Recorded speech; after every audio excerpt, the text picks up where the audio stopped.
We are drawn like moths to the candlelight to women like Inan, Arib and Mahbuba because we love their stories. But perhaps the more convincing version of women's servitude in these first centuries of the Islamic Empire is that suggested by the scant words roughly traced across this limestone slab, far away from the rarefied, brightly sparkling, wine-quaffing world of Abbasid high society.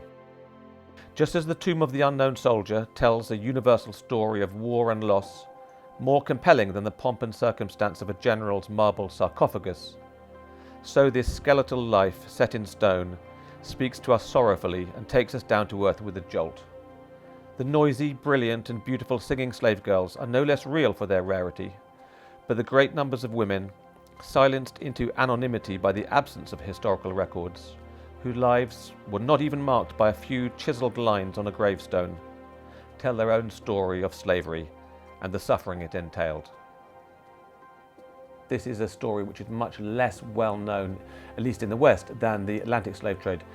And I think a lot of Western historians have been quite parochial in looking overwhelmingly at that particular aspect of a phenomenon which we have to say is a global phenomenon. Slavery existed in ancient Greece, ancient China, ancient Egypt, and tragically there is modern slavery today. So it was trying to look at a really important long history that is much less well known, I think, to most readers.